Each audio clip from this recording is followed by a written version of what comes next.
जब आपके पास वो ये मैसेज आया कि इंडिया ने काफ़ी कुछ जगह पर स्ट्राइक्स करी हैं पाकिस्तान के अंदर, तो उसके बाद आप लोगों की क्या कार्रवाई हुई? ये वो समय है जब मेरे कमांडिंग ऑफिसर ने हमारी मोटर्स को ओपन करने का आदेश दिया। एंड अब हमारी मोटर्स एनिमी की फॉरवर्ड पोस्ट और एनिमी मोटर लोकेशंस पे फायर कर रही हैं। बट उस दिन मोटर इतना इफेक्टिव फायर कर रही थी कि रेंजिंग वाला गोला ही टारगेट पे गिर रहा था। 7 और 8 मई दोनों साइडों से ज्यादातर जो अटैक रहे, मतलब लॉन्ग रेंज वेक्टर्स यूज करते हुए, जैसे कि ड्रोन, मिसाइल, आर्टिलरी, इसी तक थे। तब तक हमारे वेपन लोकेटिंग रडार भी एक्शन में आ गए थे और हमारी आरटी की तरफ से भी काउंटर बॉम्बार्डमेंट और काउंटर मोटर की कार्रवाई शुरू हो गई। मैंने 5 से 6 लोग देखे हैं ब्लैक ड्रेस में ओपन में मूव कर रहे हैं, कुछ ऐसा प्लान कर रहे हैं। अभी तो दिन का टाइम है, दिन का टाइम है, उजाला है। उजाला है, बट मोस्ट लाइकली वो अपने फॉरवर्ड जो उनके बंकर्स थे वो ऑक्यूपाई करने जा रहे थे। नायक गुरप्रीत सिंह ने एक एयरबस्ट फायर किया उन 5 लोगों के ऊपर, जिसमें से कि एक फेटल कैजुअलिटी और 2 नॉन फेटल कैजुअलिटी। एयरबस्ट मतलब एयर में, हवा में फटता है और सारे स्प्लिंटर्स ज्यादा दूर तक जाते हैं। इसी प्रोसेस में जो ये 14 राउंड हमने फायर किए थे, 2 राउंड्स एनिमी के बंकरों पे इस तरह लगे कि एक एमएमजी बंकर उनका और एक उनका जो एचएमजी का बंकर था वो हिट हुआ एंड बंकर पूरी तरह से बर्बाद हो गए थे। तीनों तरफ से मेरी नेबरिंग कंपनी से एटीजीएम फायर और मोटर फायर और आरटी फायर एनिमी की कंपनी हेडक्वार्टर लोकेशन पे पड़ने लगा। जो उन्होंने टैंक को छुपाने के लिए ओवरहेड प्रोटेक्शन लगाई हुई थी वो डिस्ट्रॉय हो गई। लोकेशन हम जान चुके थे, मोटर फायर इतना इफेक्टिव था कि वो इतने इजीली अपनी आरसीएल गन भी ऑपरेट नहीं कर पा रहे थे। उसी रात हमने ऑब्जर्व किया, हमें एक ब्लास्ट की आवाज़ सुनाई दी एनिमी की तरफ से। तो हमने देखा कि एनिमी अपने पोस्ट के आगे एंटी पर्सनल माइन तो वो जस्ट यूं ही फेंक रहा था। शायद कोई एक फेंक रहा था जी ऐसे जी।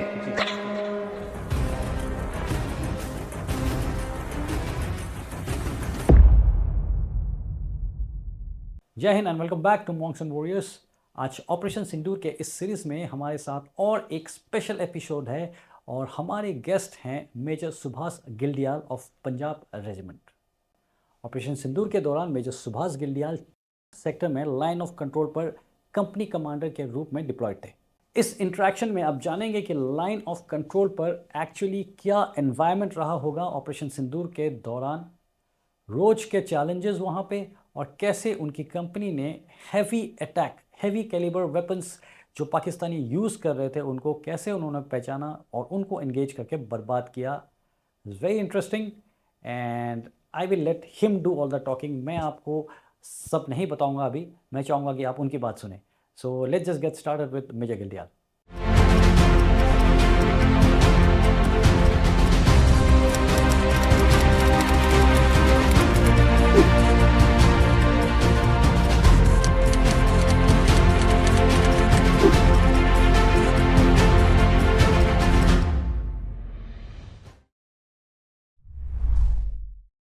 Hi Shubha, such a pleasure to have you on our show. Thank you so much for coming. And हमें बहुत खुशी है कि आप आज हमारे पास आए हैं अपना ऑपरेशन सिंदूर का एक्सपीरियंस शेयर करने के लिए, जिसके लिए आपको मेंशन इन डिस्पैचेस से नवाजा गया है। Thank you sir, it's a pleasure for me sir. And Subhash, हम दोनों ही जब भी कोई ऑप सिंदूर वाला वीरता पुरस्कार प्राप्त या जिसने पार्टिसिपेट किया हुआ है ऑप सिंदूर में हमारे प्लेटफॉर्म पे आता है तो हमें बड़ा दुख होता है। दुख इसलिए होता है कि हम उस चीज़ में पार्टिसिपेट नहीं कर पाए, हमने थोड़ा सा पहले छोड़ दी फौज, ठीक है। बट बहुत ही गर्व भी महसूस होता है जब आप लोगों से मिलते हैं, बातें करते हैं एंड अपनी फ़ौज की वीरता की कहानियाँ सुनते हैं जो आप लोगों ने किया ऑप सिंदूर में। तो welcome to monks and warrior. Thank you sir. तो सीधा हम टू दी पॉइंट शुरू करते हैं। सुभाष, ये बताइए, आप 9 पंजाब से हैं।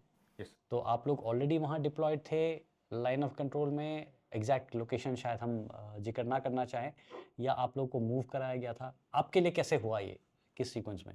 नहीं सर, हम पहले से ही वहाँ पे डिप्लॉयड थे एंड हमारे लिए कुछ इस तरह रहा कि 22 अप्रैल को जब पहलगाम इंसिडेंट हुआ एंड आने वाले दिनों में उसका जो नेशन वाइड इम्पैक्ट पड़ा एंड जिस तरीके की हम तैयारियां देख रहे थे जो चारों तरफ चल रही थी, एंड तो किसी भी मतलब पलटन में एक जवान से लेके शायद कमांडिंग ऑफिसर तक किसी को कोई डाउट नहीं था कि कुछ होने वाला है। हमारा हमारी जवाबी कार्रवाई जल्द होगी और शायद इस स्तर पर होगी कि एस्केलेशन ज़रूर होगा।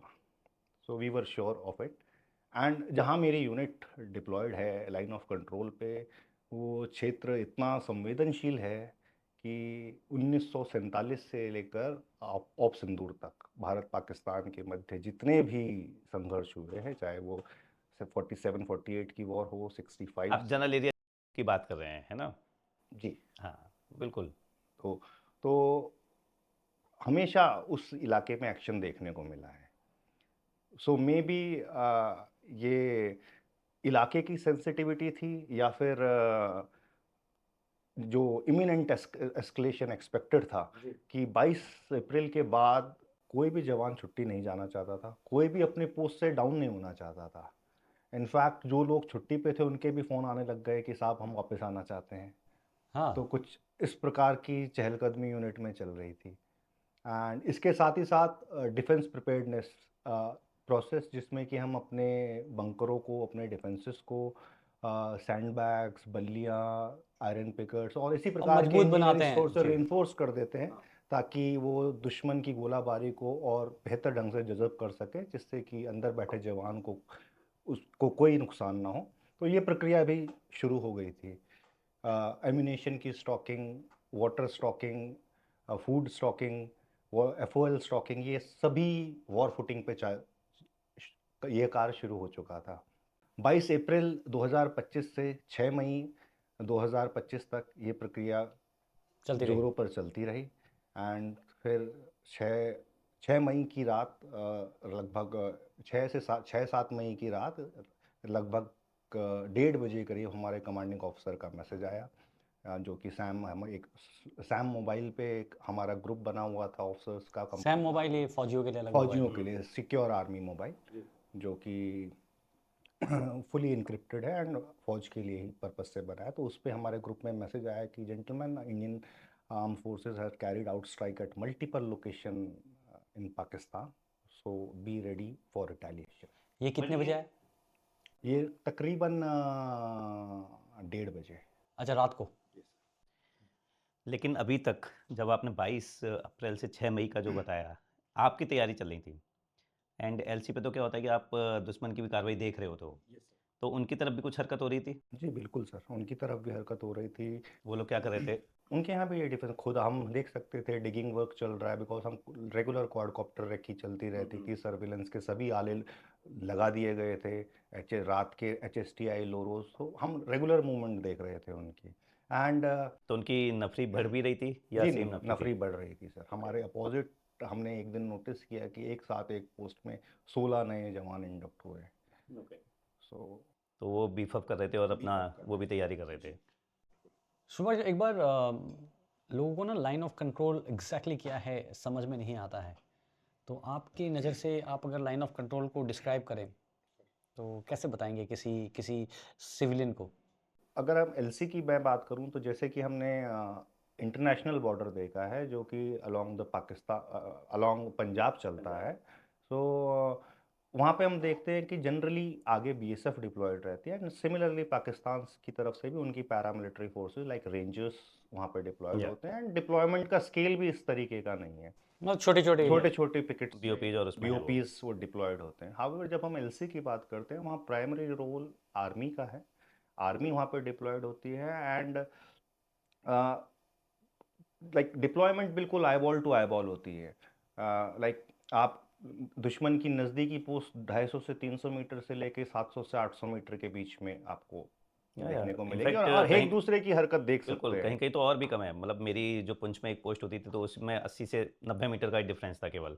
जी बिल्कुल। एंड जिस वक्त सीज फायर वायलेशन खुला या कोई भी इंसिडेंट हुआ, तो स्नाइपर बिल्कुल ताक में बैठे होंगे बिल्कुल फायर करने के लिए। स्नैपिंग होती थी, जो ऊपर बैठा हुआ है वो एडवांटेज ले रहा और है। हमेशा ये प्रोफाइलिंग चलती रहती या है कि टारगेट कहाँ से मिल रहा है। करेक्ट।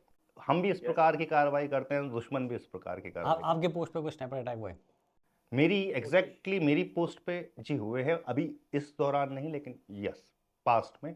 मैं इलाका वो इतना संवेदनशील रहा है कि 2021 जो सीज फायर एग्रीमेंट हुआ था इंडिया पाकिस्तान से पहले, उससे पहले वहाँ सीज फायर वायलेशन होना बहुत आम बात थी।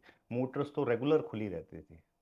सो तो एलसी पे माहौल ऐसा रहता है कि कोई भी एक्टिविटी हो, चाहे आपका राशन आ रहा है, ट्रूप्स डिंडक्ट हो रहे हैं, इंडक्ट हो रहे हैं, वो कुछ इस तरीके से करना पड़ता है, बिकॉज 200-300 मीटर कुछ भी नहीं, मतलब एनिमी हमेशा देख रहा है। आपको ऐसे करना पड़ता है कि ना उन्हें पता चले। तो बेसिकली हर बार अपना पैटर्न चेंज करना, पैटर्न तोड़ना, रात के अंधेरे में मूव करना। सो एलसी पे कहते हैं, मतलब कंटिन्यूअस। पर्टिकुलरली हमारे यहाँ पे मेरे व्यवहार में कहते हैं कि नाइट्स आर द सेफेस्ट। तो अभी वापस आते हैं हम 6-7 मई की रात, जब आपके पास वो ये मैसेज आया कि इंडिया ने काफ़ी कुछ जगह पर स्ट्राइक्स करी हैं पाकिस्तान के अंदर। तो उसके बाद आप लोगों की क्या कार्रवाई हुई? सर 6 मई की रात तो बिल्कुल हमने नो मूव ऑब्जर्व किया। हम एनिमी की हर हरकत देख रहे थे कि एनिमी क्या कर रहा है, किस प्रकार की उनकी मूवमेंट है। सेम कार्रवाई सुबह सुबह सुबह होते तक हमें पता चला कि एनिमी ने पुंछ एंड मेंढर के इलाकों में शायद सीज फायर वायोलेशन स्टार्ट कर दिया है, जिसमें कि उन्होंने एक मदरसा, एक स्कूल और गुरुद्वारे वगैरह? गुरुद्वारे पे भी अटैक करने का प्रयास किया था। एंड आपके एरिया में साइलेंट था? हमारे यहाँ पे अभी तक कुछ नहीं हुआ था। इनफैक्ट एनिमी मूवमेंट चल रही थी, हम ऑब्जर्व कर सकते थे उनको। सो हमारी तैयारियाँ फिर भी चलती रही, अपनी डिफेंस प्रिपेयर्डनेस चलती रही, स्टॉकिंग ऑलरेडी हो चुकी थी, and like weapon maintenance and जो रूटीन इन डिफेंस होता है वो बिल्कुल ज़ोरों पे था। देन 7 और 8 मई मोस्ट दोनों साइडों से ज़्यादातर जो अटैक रहे वो मतलब लॉन्ग रेंज वेक्टर्स यूज़ करते हुए, जैसे जैसे कि आर्टिलरी ड्रोन, वगैरह? मिसाइल, आर्टिलरी, इसी तक थे। तो 9-10 मई की रात हमें महसूस हुआ कि एनिमी ने अपना स्पेकुलेटिव फायर बहुत ज़्यादा बढ़ा दिया है। क्या है ये स्पेकुलेटिव फायर, आप समझाना चाहेंगे? जी, एलसी में हाँ, टरेन कुछ इस प्रकार की होती है कि जहाँ पे थोड़ी सी भी हिली टरेन है तो विजिबिलिटी बहुत रिस्ट्रिक्टेड होती है, आप देख नहीं सकते। अगर कोई नालों से होता हुआ आपकी तरफ या आ रहा है, मूव कर रहा है, तो आप डिसाइड, मतलब आप कई बार सर्वेलेंस के आलों से भी आप बता नहीं पाएंगे कि कोई मूवमेंट हो रही है। ओके। सो अगर एनिमी नर्वस है कि शायद हम उनके ऊपर अटैक करेंगे, तो वो नालों में कुछ कुछ टाइम में एक एक बुलेट्स का स्प्रे या बर्स्ट मारता रहता है ओके। कि कि अगर आप जाके रेड ना कर दें। रेड ना कर दें, जस्ट सिक्योर होने की या तरफ है। तो हमने भी रिपोर्ट किया कि सर एनिमी का स्पेकुलेटिव फायर बहुत हो रहा है। हाउएवर हमारे कमांडिंग ऑफिसर के क्लियर आदेश थे कि हम स्पेकुलेटिव फायर नहीं करेंगे बिकॉज हम नर्वस नहीं हैं। एंड सो हमने उनका कोई जवाब नहीं दिया। उसी रात हमने ऑब्जर्व किया कि हमें एक ब्लास्ट की आवाज़ सुनाई दी एनिमी की तरफ से। तो हमने अपने जितने भी सर्वेलेंस के आले थे उस तरफ घुमाए, रात का समय था तो टीआईओई उस तरफ को घुमाई, तो हमने देखा कि एनिमी अपने पोस्ट के आगे एंटी पर्सनल माइन, जनरली तो वो बिछाई जाती हैं स्ट्रिप्स में, बट इतना शायद उसके पास समय नहीं था, और बिकॉज डिस्टेंस इतना कम है 200-300 मीटर, तो वो जस्ट यूं ही फेंक रहा था। शायद कोई एक फेंक माइन, रहा था जी ऐसे? जी, कि अगर सीरियसली? हमारी तरफ से कोई मूवमेंट हो तो एटलीस्ट हम उन माइंस को इनकाउंटर करें। तो वो आगे बस बिछाने की जगह वो यूं ही फेंक रहे थे। क्योंकि और उसका तो तरीका, मतलब तरीका होता है उन्होंने माइंडिंग। बोला हम बिना बिना किसी पैटर्न के लगा देंगे। फेंक फेंक कर। दो दो पर्सन हमें, दो एनिमी हमें दिखे जो कि माइन इसी तरह फेंक रहे थे, तो शायद उन्हीं में कोई एक माइन किसी पत्थर पे शायद टकरा के फटी थी, जिसका हमें साउंड सुनाई दिया था। और फिर हमने जब थर्मल साइट से देखा तो हम धुआं भी देख सकते थे उसका। आप लोग बात नहीं करते, उनको बताते नहीं है कि साथी क्या कर रहे हो, ये फेंक क्यों रहे हो? जनरली पीस टाइम में जब इस प्रकार की वो नहीं होती तो इंटरेक्शन, जैसे कि अगर वो कोई कंस्ट्रक्शन एक्टिविटी कर रहे हैं जो कि मना है 500 मीटर के अंदर अंदर करनी, तो हम उस वक्त ज़रूर उनको बोलते हैं कि अपना काम रोकिए, आप विद इन 500 मीटर्स काम कर रहे हैं। तो इस प्रकार की बातें ज़रूर होती है, पर उस वक्त इस तरह की कोई बात नहीं हो रही जंग का माहौल है। यस। देन हमने अभी अभी कितने बजे की बात है जब ये माइन बिछा रहे थे? ये लगभग रात के 2 बजे की। एंड मतलब वो पूरा तैयार थे कि अभी अटैक आने वाला है उनके ऊपर, उनको ये लग रहा था? जी लग रहा था। एंड इसी तरह उनका स्पेकुलेटिव फायर भी पूरी रात चलता रहा। एंड उसके बाद सुबह 5 बजे करीब मैं अपनी पोस्टों से रिपोर्टिंग ले रहा था, सभी फॉरवर्ड पोस्ट से जो डेली रिपोर्ट होती है। उसी वक्त हमें शेलिंग की आवाज़ सुनाई देने लगी। अब अभी तक क्वाइट था आपका अभी तक एरिया? क्वाइट था। अब शेलिंग भी हमारे आसपास नहीं हो रही थी, हमें वाइब्रेशन और उसका शॉक इफेक्ट है वो ज़्यादा महसूस हुआ। सभी पोस्ट कमांडर से कहा कि अगर देखें बाहर कुछ लोकेट कर सकते हैं, कुछ नज़र आ रहा हो। हालांकि कोई कुछ उस वक्त लोकेट नहीं कर पाया। देन थोड़ी देर बाद हमें मैसेज आया अगेन अपने ग्रुप में कि एनिमी हमारे ब्रिगेड हेडक्वार्टर को, जो कि रेयर में था, उसको टारगेट कर रहा था। तो आई बिलीव उनके पास वो लड़ाई के बाद हमें पता चला कि उनके पास जितने भी पुराने रजिस्टर्ड टारगेट रहे होंगे 1971 के, 1965 के, 47 के, वो सभी पे फायरिंग कर रहे थे। अच्छा। तो जो पुरानी कभी आरटी लोकेशंस हाँ। हुआ करती थी वहाँ भी फायर किया उन्होंने, समझ के कि शायद आज भी यही लोकेशन हाँ। है। तो उन्होंने जो ब्रिगेड हेडक्वार्टर की पुरानी लोकेशन थी उस पर वो फायर कर रहे थे। तो एक तकरीबन 5 बजे फायर उनकी तरफ से शुरू हो गया था। और 6 बजते बजते जब तक इनफैक्ट ये हमें पता चला कि एनिमी का, तब तक हमारे वेपन लोकेटिंग रडार भी एक्शन में आ गए थे और हमारी आरटी की तरफ से भी काउंटर बॉम्बार्डमेंट और काउंटर मोटर की कार्रवाई शुरू हो गई। 6 बजते बजते काउंटर बम्बार्डमेंट वो होता है कि उनकी आरटी को सुन जी के ही हम लोकेट करते हैं जी weapon weapon locating radar locating से, रडार से हम लोकेट कर लेते हैं कि वो कहाँ से फायर कर रहा और है, फिर हम उनके फायर को दबाने की कोशिश करते हैं। उन्हीं की गन्स पे फायर करते हैं। तो 6 बजते बजते एनिमी का फायर शिफ्ट होकर ब्रिगेड हेडक्वार्टर से मेरी एक जो मेरी यूनिट की नदन मोस्ट कंपनी है वहाँ आ गया था। ये वो समय है जब मेरे कमांडिंग ऑफिसर ने हमारी मोटर्स को ओपन करने का आदेश दिया। एंड अब हमारी मोटर्स एनिमी की फॉरवर्ड पोस्ट और एनिमी मोटर लोकेशंस पे फायर करने लगी।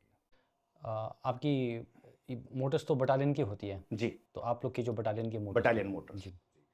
एंड मतलब मोटर्स में मैं एक बात यहाँ पे कहना चाहूँगा, मतलब हम पीस में इतने कंपटीशन लड़ते हैं एंड कभी कुछ मीटर से रह जाता है, कभी कुछ मीटर से रह जाता है, कभी तीनों मोटर का फायर साथ में नहीं गिरता है और स्प्रेड हो जाता हो। हाँ स्प्रेड ज़्यादा, फैलाव ज़्यादा आ जाता है। पर और कभी आप उससे वजह से सेकंड हो जाते हो, कभी थर्ड हो जाते हो। एंड उस दिन ये बहुत बड़ी बात होती है कि फर्स्ट नहीं आए हम, सेकंड आ गए, थर्ड आ गए, पीछे रह गए। बट उस दिन मोटर इतना इफेक्टिव फायर कर रही थी, इतना इफेक्टिव फायर करती कि रेंजिंग वाला गोला ही टारगेट पे गिर रहा था। एंड बस मैंने सोचा, मतलब मुझे ऐसा लगा कि आप थर्ड आओ फोर्थ आओ कोई फर्क नहीं पड़ता, जब आप जरूरत के समय में आप इतना एक्यूरेट फायर दे सकते हो तो हार्डली मैटर्स। मैं थोड़ा सा ऑडियंस में कुछ लोग होंगे शायद जो पहली बार देख रहे होंगे, उनको मोटर्स नहीं पता। तो मोटर्स जैसे कि आर्टिलरी यूनिट होती हैं, उनके पास बड़े बड़े गन्स होते हैं, तो इन्फेंट्री यूनिट का तोपखाना होता है ये। 81 mm ह्यूज गन होती हैं जो 5 किलोमीटर तक आपके गोले गिराती है, उसकी हम बात कर रहे हैं, राइट? और मोटर कंपटीशन की आप बात कर रहे थे। जी हाँ, यस, या प्लीज़ प्लीज़। सो ये वो समय था जब हमारे कमांडिंग ऑफिसर ने हमारी मोटर्स को ओपन करने का आदेश दिया। एंड मोटर्स ने एनिमी मोटर्स को बहुत अच्छे तरीके इफेक्टिवली दबाना शुरू कर दिया था। 7 बजते बजते तकरीबन 7:15 बजे मेरी कंपनी के ऊपर एनिमी का इफेक्टिव मोटर और आर्टी फायर शुरू होगा। अभी तक नदन मोस्ट कंपनी में शुरू हुआ था एंड फायर धीरे धीरे नॉट टू मतलब शिफ्ट ब्रिगेड साउथ। से आपके बटालियन के नॉर्थ उसमें आया, फिर धीरे धीरे आपके ऊपर आ इस गया। तरीके से शिफ्ट हो रहा था फायर, और 7 साढ़े 7 बजे करीब मेरी कंपनी के ऊपर फायर आना शुरू हो गया था। और इसी वक्त मुझे मेरी एक फॉरवर्ड पोस्ट है जो कि फॉरवर्ड मोस्ट पोस्ट है, अप्रॉक्स 250 से 300 metre from enemy forward post and 150 metre from LC. तो उसके पोस्ट कमांडर सूबेदार हरताज सिंह का फ़ोन आता है कि साहब मैंने 5 से 6 लोग देखे हैं ब्लैक ड्रेस में और ओपन में मूव कर रहे हैं। अब दो संभावनाएं थी कि पर चल मतलब कि क्या बैट एक्शन या रेड कुछ ऐसा प्लान कर रहे हैं। अभी तो दिन का टाइम है, दिन का टाइम है, उजाला है। हाँ। उजाला है, फायर बिल्कुल क्लियर उसमें मूव कर रहे थे। बट मोस्ट लाइकली वो अपने फॉरवर्ड जो उनके बंकर्स थे वो ऑक्यूपाई करने जा रहे थे। ओके। सो बट संभावनाएं सारी थी उस वक्त कि कुछ, बट चलते आर्टी फायर में कोई ऐसे क्यों मूव करेगा, तो हमने उसको इसलिए रूल आउट कर दिया। उनके आगे पोस्ट थे? जी उनके आगे कुछ बंकर्स थे, वो उनको ऑक्यूपाई करने जा रहे थे। तो इसी वक्त मैंने अपने सभी आर एल डेट्स को, जितने भी फॉरवर्ड पोस्ट पे 7 आर एल डेट्स लगे हुए थे, सभी को पास किया कि अपने अभी तक हम स्मॉल आर्म फायर मेरी कंपनी में शुरू नहीं हुआ था, ना उनकी तरफ से ना हमारी तरफ से। तो मैंने सभी को बोला कि अपना आरएल रेडी करो, एंड हमने एक शॉट में मतलब हर एक ने 2-2 राउंड्स 14 राउंड एक साथ फायर किए एनिमी पे। और इसी प्रोसेस में जो जिस पोस्ट कमांडर ने मुझे बताया था कि उसने 5 लोगों का मूवमेंट देखा, उसी पोस्ट में एक आरएल डिटैचमेंट कमांडर नायक गुरप्रीत सिंह ने एक एयरबस्ट फायर किया उन 5 लोगों के ऊपर, जिसमें से कि शायद एक फैटल कैजुअलिटी और 2 नॉन फैटल कैजुअलिटी उसी वक्त हो गए थे। एयर बर्स्ट मतलब एक बर्स्ट होता है जब एक दुश्मन को लग करके करता है, मार फटता है। एक होता है जब एयर में हवा में फटता है और सारे स्प्लिंटर्स ज़्यादा दूर तक जाते हैं। एंड इसी प्रोसेस में जो ये 14 राउंड हमने फायर किए थे, ऑलमोस्ट 2 राउंड्स एनिमी के बंकरों पे इस तरह लगे कि एक एमएमजी बंकर उनका और एक उनका जो एचएमजी का बंकर था वो हिट हुआ, एंड बंकर पूरी तरह से बर्बाद हो गए थे। इसके बाद एनिमी का बहुत ही इफेक्टिव फायर हमारे ऊपर शुरू हो गया। एनिमी ने भी अपने ऑलमोस्ट सभी वेपन्स को हमारी तरफ खोल दिए, जो भी था मतलब weapon of almost all calibre. अब मतलब जगह की पेक्यूलियरिटी कुछ ऐसी है, टरेन कुछ ऐसी है कि मेरी 2 पोस्ट, एक तो व्यू पॉइंट बीइंग, वो व्यू पॉइंट तो सबसे हाईएस्ट फीचर होता है जी, तो वो बिल्कुल उनकी नज़र में था। और एक ये पोस्ट जिसने आरएल मारा था उनके 5 लोगों के ऊपर।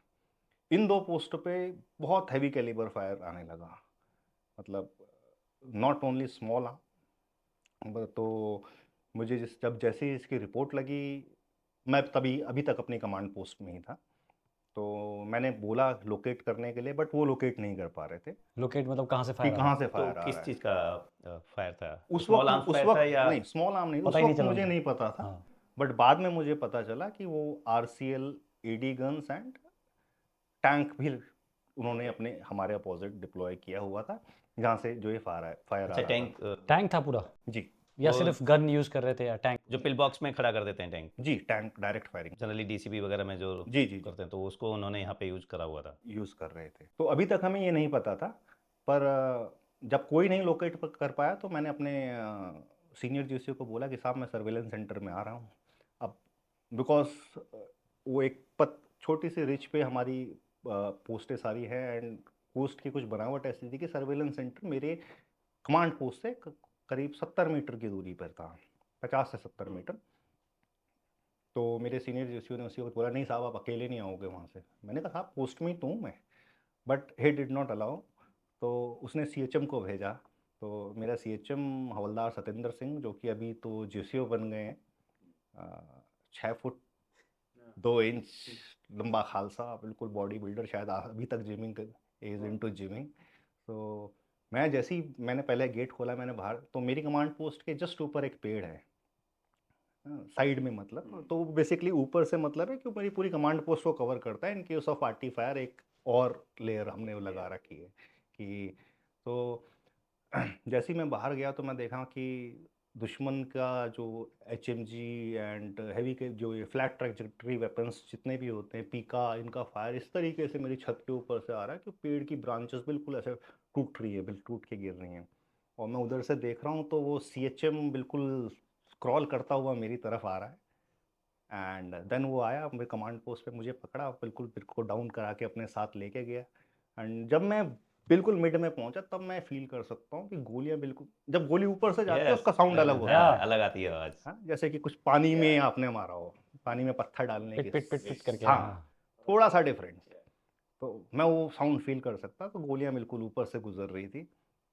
तो किसी तरह इस तरह मैं अपनी सर्वेलेंस पोस्ट पे पहुंचा। एंड ये वहाँ सब दिन के टाइम पे एकदम ओपन ये में हो सुबह रहा है। 8 साढ़े 8 बजे की बात है। तो मैं सर्वेलेंस सेंटर पहुंचा, वहाँ पे मैंने देखा जो भी आले थे सबको, जिनको रोटेट करा सकता था घुमाया फिराया। देन मेरी नज़र पड़ी उनके कंपनी हेडक्वार्टर लोकेशन पे, जो कि मेरे से 1400 मीटर दूर थी। ओके। तो मैंने बहुत क्लोजली ऑब्जर्व किया, तो मैं जो एक बैक ब्लास्ट कहूँ या जो मजल से जो एक यस।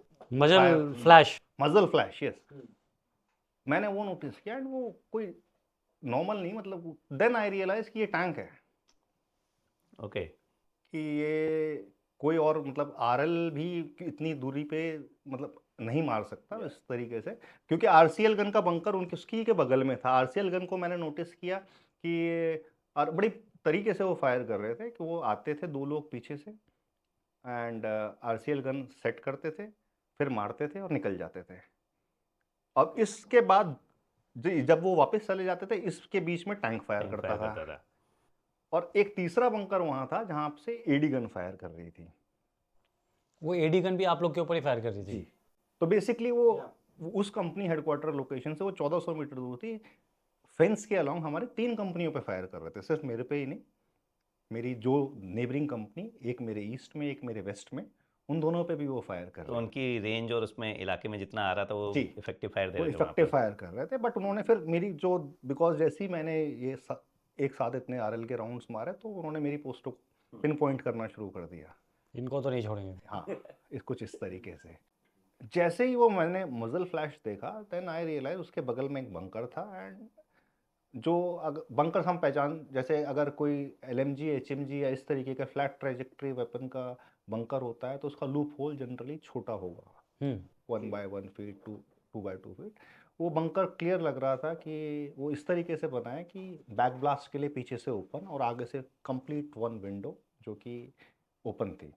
सो मैंने देखा कि 2 लोग वहाँ आए एंड अगेन उन्होंने कुछ फायर किया and similar kind of flash but थोड़ा कम। That was there RCL gun. So tank, एक बार टैंक फायर करता था, एक बार this RCL gun used to fire. And उसके बगल में, मतलब towards the end of that post, एक और था जहां से कंटिन्यू धूल उड़ रही थी। वहां पे उनकी एडी गन लगी हुई थी। एयर डिफेंस गन आपके बंकरों के ऊपर? जी, डायरेक्ट फायरिंग रोल में। सो पर ये तीनों एक ही पोस्ट में थी जो उनकी कंपनी हेडक्वार्टर लोकेशन थी। सो जब मैंने तीनों बंकरों को लोकेट कर लिया, I made a video of it and I sent it to commanding officer कि sir 3 heavy calibre weapons at this post और मुझे अभी इमीडिएट मोटर फायर चाहिए इस पोस्ट के ऊपर। सो कमांडिंग ऑफिसर ने मुझे एक सेक्शन मोटर बिल्कुल मेरे डिस्पोजल पे रख दिया। एंड देन मैंने कोऑर्डिनेट किया अपने नेबरिंग कंपनी कमांडर से, जिसके पास ATGM लॉन्चर था उस वक्त अवेलेबल। मेरी company being geographically so located, it was not possible for me to fire कि मैं वहाँ से ATGM फायर कर जी जी पाता। जी। तो नेबरिंग कंपनी में ATGM लॉन्चर था, तो मैंने उससे कोऑर्डिनेट किया। मैंने कहा you fire ATGM from there, और मैं यहाँ से मोटर का शूट ले रहा था। और साथ ही में जब एक बार लोकेशन जाहिर हो गई तो आरटी को भी इंस्ट्रक्शन मिल गई कि उस पर तबाही मचा दो। तबाही मचा दी जाए। एंड हम ये सब देख रहे थे, सो हम फायर को करेक्ट कर सकते थे। Yeah. Drone was in air, feed मेरे पास डायरेक्ट आ रही थी ड्रोन ये की। अच्छा, ये ड्रोन से फीड आ रहा था आपको? ड्रोन से भी आ रही थी, मेरे कैमरा से भी आ रही कैमरा थी। सामने भी आपको? जी। प्रॉब्लम विथ मतलब डायरेक्ट फायरिंग की, डायरेक्ट फायरिंग अगर आप टारगेट पे एंगेज कर रहे हो तो आपको टारगेट दिख रहा है, तो टारगेट भी आपको देखता है। सो दैट्स व्हाई इनफैक्ट या सो हम interesting. बहुत करेक्ट प्रिसाइज करेक्शन दे पा रहे थे अगर ज़रूरत पड़ी हमें तो। एंड विद इन सेकेंड्स, मतलब तीनों तरफ से, मेरी नेबरिंग कंपनी से ATGM फायर और मोटर फायर और आरटी फायर एनिमी की कंपनी हेडक्वार्टर लोकेशन पे पड़ने लगा। तो जो उन्होंने टैंक को छुपाने के लिए ओवरहेड प्रोटेक्शन लगाई हुई थी, वो डिस्ट्रॉय हो गई और उनका टैंक एक्सपोज हो गया। ओके। और वो विजुअल हो गया and now we could see it clearly. तो मजबूरन उन्हें अपने टैंक को पीछे ले जाना पड़ा। एंड सिमिलरली बिकॉज अब हम लोकेशन हम जान चुके थे, मोटर फायर इतना इफेक्टिव था कि वो इतने इजीली अपनी आरसीएल गन भी ऑपरेट नहीं कर पा रहे थे। क्योंकि हर बार वो आते थे फिर चले जाते थे, पीछे से वो एक्सपोज थे एंड मोटर फायर फिर वहाँ कंटिन्यू रहा। तो ATGM एडी गन को डिस्ट्रॉय करने के लिए हमारा जो ATGM जो नेबरिंग कंपनी ने मारा था, वो डायरेक्ट हिट उस बंकर पे किया। एंड उसके बाद हमें वो एडी गन शांत हो भी गया। ऑब्जर्व नहीं हुई। तो इस तरीके से मतलब हमने वो तीनों के तीनों जो उनके वेपन्स जो हमें पिन डाउन कर रहे थे उस दिन, उनको बेसिकली न्यूट्रलाइज किया। एंड वो भी सीज फायर खत्म होने से पहले और शुरू होने से पहले? सीज फायर उसी दिन डिक्लेयर हुआ था ना? जी जी, शाम 5 बजे तक इसके बाद फायर तो चलता रहा। Small trajectory weapon, small arm fire हम फायर कर रहे थे, लेकिन एटलीस्ट उनके वो मेन वेपन्स दब गए थे, जिनकी वजह से हमारी पोस्टों को दबा नुकसान हो रहा था। नुकसान हो रहा था।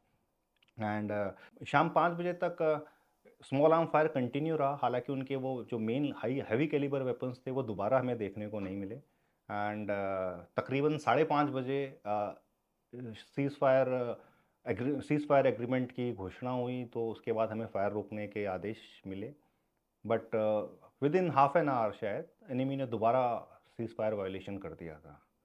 और इस वक्त जो इसके बाद जो फायर हुआ है वो इतना इंटेंसिटी में इतना ज़्यादा अधिक था कि मतलब दिन में तो फिर भी पता चल मतलब हम वो कर पा रहे थे, बट शाम को जब हमने देखा तो बिकॉज दिस टाइम जब शाम को खुली तो शायद हमारी तरफ से सारी मीडियम ओपन हुई थी, एंड वो उनकी मीडियम मीडियम गन्स, मतलब मीडियम मीडियम आर्टिलरी गन्स, और जो कि एनिमी की मीडियम आर्टी जो कि शायद प्लेन्स में कहीं लगी हुई थी उन पे फायर कर रही थी। एंड हम देख सकते थे अपने सर्वेलेंस इक्विपमेंट से कि 7 तारीख को विकेट कर दिया था, बट जगह जगह जगह जगह आग हमें नज़र आ रही थी। तो शायद ऐसा लग रहा था, मंजर कुछ ऐसा था कि पूरा जल रहा हो। सो हमें बहुत प्राउड है जो आपने किया है, मतलब आपसे बात करके एकदम ग्राउंड का पता चला है कि कैसे एक कंपनी कमांडर की मतलब कैसे हुआ है आपके लिए ऑपरेशन सिंदूर। इसमें आप ऐसा कुछ आपने महसूस किया है जो इससे पहले आपने कभी महसूस नहीं किया, बीट लीडरशिप, बीट आपके जवानों के साथ में, या बीट आपके कंपनी के ऑर्गेनाइजेशन के? जी बिल्कुल। स्टार्टिंग फ्रॉम द मोमेंट जब ये मैसेज हमें मिला कि हमारी तरफ से स्ट्राइक्स कर दी गई हैं पाकिस्तान में एट मल्टीपल लोकेशंस, तो मैंने उसी वक्त टीवी ऑन किया था जस्ट टू सी कि मीडिया पर, तब तक शायद मीडिया में कुछ ज़्यादा आया नहीं था। आई थिंक ADGPI ने अपने हैंडल पे 1:51 में इसको पोस्ट किया था, op Sindoor justice has been served. And वो बड़ा ही, मैं बयान नहीं कर सकता, वो पल कुछ ऐसा था, मुझे लगा कि जो भी मतलब जो भी युवा भारतीय फौज को ज्वाइन करता है जिस महत्वाकांक्षा को लेकर, जी। शायद अब मैं उसका साक्षी हो पाऊँ।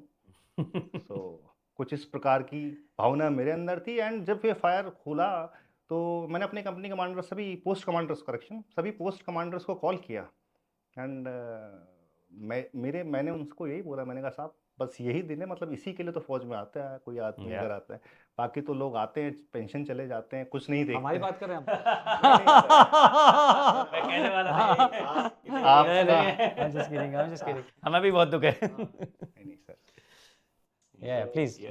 सो एंड उनका रिस्पांस फिनोमिनल था उस दिन। Yep. मतलब कैसा कैसा फीलिंग थी जवानों में, एनसीओज जेसीओज में, कि एक होता ना कि सभी लोग ट्रेनिंग करते हैं कि एक दिन लड़ाई होगी, एंड आप लोगों को वो मौका मिला, मैं कहूँगा कि उस लड़ाई में हिस्सा बनने का।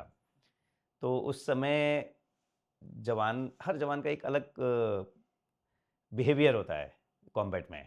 अगर कभी भी जब फायर खोलता है तो हर जवान अलग तरीके से बिहेव करता है। तो आपने क्या देखा, किस तरह की लीडरशिप उभर कर आई? मैं खालसा कंपनी कमांडर हूँ, मेरी कंपनी प्योर खालसा कंपनी है। एंड जैसा कि हम जानते हैं उन्हें कि खालसा किस तरीके से ऐसी सिचुएशंस में परफॉर्म करता है, सिमिलर रिस्पांस जैसा मुझे एक्सपेक्टेड था बिल्कुल वही था। जैसे मैंने बताया 22 तारीख के बाद कोई छुट्टी जाने को तैयार नहीं है, पोस्ट से डाउन नहीं हो रहे हैं। और सीएचएम आप क्रॉल करता हुआ फायर के बीच में आपको जी, लेने आया? उसने अकेले मुझे नहीं आने दिया, कह रहा साहब अकेले नहीं आओगे। मैंने कहा जबकि हम विजुअल एक दूसरे को देख सकते हैं, बट स्टिल वो आया मुझे लेने, है ना। एंड जब मैं सर्वेलेंस सेंटर में गया उसके बाद मैंने कहा छोड़ो साहब, कमांड पोस्ट यही कमांड पोस्ट है। मैंने कहा यहाँ आप भी हो, ये भी है, सीएचएम भी है। अब तीनों का तजुर्बा मिल रहा था। एंड तब हम कोई डिसीजन ले रहे थे। मैं सीनियर जीसीओ को पास करता, he was coordinating fire then. तो वो जो माहौल था वहाँ पे उस वक्त बना हुआ, बिकॉज एक सिचुएशन ऐसी आई कि हम लाइन कम्युनिकेशन से आउट हो गए पोस्टों से, तब सारा रेडियो पे चल रहा था। लाइन कम्युनिकेशन से कैसे आउट हो गए? शेलिंग की वजह से, शेलिंग की वजह से कट गया होगा कहीं लाइन। सो सीनियर जीसीओ ये सभी कुछ कोऑर्डिनेट कर रहा था। मतलब हम लाइव फीड देख रहे हैं, देन हम इंस्ट्रक्शन दे रहे हैं कि इस पोस्ट को बोलो, इस पोस्ट को दबाए, और इस दौरान ये पोस्ट इस पोस्ट को दबाए। तो ये सारी चीज़ें एक साथ में चल रही थी। मुझे अपने एलसी के दिन याद आ या गया, बट तब मैं एक यंग लेफ्टिनेंट होता तब। या सो कुछ जैसे आपने बताया, पंजाब के जवानों की बात करते हैं, पंजाब रेजिमेंट की बात करते हैं। पंजाब रेजिमेंट सर, मतलब पंजाब एक ऐसा स्टेट है, मैं मानता हूँ कि जहाँ से 3 रेजिमेंट्स आती हैं, पंजाब, सिख एंड सिखलाय। सो मतलब हिस्ट्री, इतिहास गवा रहा है। एंड पंजाब रेजिमेंट के जवान, आप उनसे कुछ भी कह सकते हैं, तो मतलब आपको कभी कोई नेगेटिव उसमें आंसर नहीं मिलने सुनने को मिलेगा। मतलब कुछ भी होगा तो हो जाऊगा साहब, है ना। एंड वेरी पिक्युलर, अगर कोई बहुत बड़ी गलती हो गई तो भी बोल देंगे साहब माड़ी सी गल हो गई। सो बहुत दिलदार होते हैं। एंड ये चीज़ एंजॉय करते हैं एंजॉय करते हैं। एडम हमेशा फिट होगा, और लाइवली माहौल होगा, लाइवली माहौल हमेशा होगा। खुश होंगे जी लोग, चाहे कुछ भी हो जाए। जी। पंजाब ट्रूप्स तो हैं ही बहुत बढ़िया सर, बट स्पेशली मैं बात करूं अगर मेरी यूनिट की, मेरी पलटन की, तो 1948 में हमारी यूनिट रेज हुई है। And just after the raising हम ऑफ पोलो का पार्ट थे, जो कि हैदराबाद में हुए सिविल अनरेस्ट को रिस्टोर करने के लिए जो इंडियन आर्मी का कंटिजेंट गया था उसका पार्ट थी। इसके अलावा 1962 की वॉर में हम 7 इन्फेंट्री ब्रिगेड का पार्ट थे। At Namkachu, 1965, we fought at Kalidhar. We have battle on Kalidhar for 1965 battle. 1971, we fought at Rania. We have theatre honor Punjab. Only the Kargil war we think that we missed, because at that time Fort Jat replaced us और हम down होके देहरादून आ गए थे। And however for that duration also हम हमेशा बिल्कुल preparedness and उस state में थे कि कभी भी हमें इंडक्ट जी। किया जा सकता है। उसके बाद op Parakram, then this op Sindoor. So I am lucky to be from the unit to have seen all these battles. Thank you so much Subhash, हमें बहुत मज़ा आया आपसे बात करके। एंड आपसे बात करके ना, जैसे मैंने कि थोड़ा सा पहले भी बताया है कि एकदम ग्राउंड रिपोर्ट जो होता है कि ऑपरेशन सिंदूर में एक कंपनी कमांडर ने कैसे अपनी कंपनी को हैंडल किया on the line of control, वो महसूस किया है। Not just here about it, but हमने एक्चुअली महसूस किया है। एंड सेकंड, जो अभी आपने 9 पंजाब के बारे में बात करते हुए जो गर्व से आपके अंदर जो आ रहा था, ये है स्पिरिट अपने यूनिट के लिए, अपने रेजिमेंट के लिए, जो इंडियन आर्मी को इंडियन आर्मी बना करके रखता है। सो रियली फॉर्चुनेट दैट हमारे साथ ऐसे ऑफिसर्स हैं, ऐसे मैन हैं, ऐसे ट्रुप्स हैं। So on behalf of our entire team, हम आप सबको जय हिंद बोलना चाहेंगे। जय हिंद and sincere respect for all of you. Thank you so much for being here. Thank you sir. जय हिंद sir. Thank you Subhash and जय हिंद। जय हिंद सर।